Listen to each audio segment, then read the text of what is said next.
যখন শুনলাম যে ভবনটা চলে যাচ্ছে, আমি তখন সর্বপ্রথম 2 রাকাত সালাতুল হাজাত করে দোয়া করেছিলাম যে আল্লাহ যেন খায়রের ফয়সালা করেন। আর এরপরে এখন আমার অনুভূতিটা হলো যে এরকম ভবন না থাকাই ভালো। না থাকা ভালো কেন? দস্তারে না দারে মে মা গমে পেয়েছে না দারে মা হেয়েছে না দারে মে গমে হেয়েছে না দারে। এইরকম ভবন টবন থাকলে এগুলোকে রক্ষা করার জন্য ডানে বামে অনেক কিছু তাকানোর প্রয়োজন হয়। ভবনও নাই, রক্ষা করার জন্য কার পায়ের নিচে তেল মারারও দরকার। আজ এখানে মাদ্রাসা, কালকে ইনশাল্লাহ শাইখুল হাদিসের সন্তান মাহফুজুল হক সাহেব যদি নদীর ওই পারে যে বসেন, ইনশাল্লাহ ওই কেরানীগঞ্জের ওই একেবারে ধুলের চরে বা ওই কোন লুটের চর, কোন চরের মধ্যে এর চেয়ে বড় মাদ্রাসা হবে।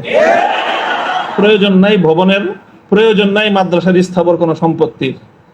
ওই পুরাতন যুগে ফিরে যেতে হবে আমাদের। স্থায়ীভাবে আমি এই কথা বলতেছি।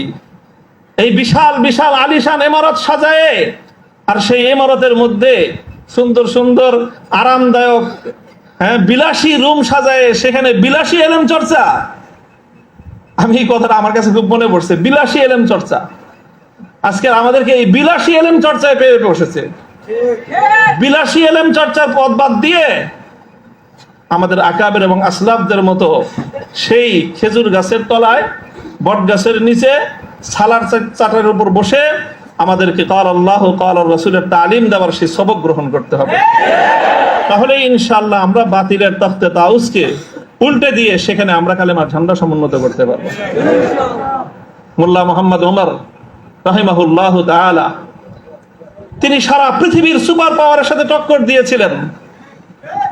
আমাদের বাংলাদেশের মতো কোনো গণভবন আর সংসদ ভবন, বঙ্গভবন কিছুই ছিল না। কান্দাহারের ছোট্ট একটা ঘরের মধ্যে ভাঙ্গা খাটের উপরে বসে টক্কর দিয়ে দিলেন তো সুপার পাওয়ারের সাথে। সারা দুনিয়া মনে করলো যে বেকুবের দল।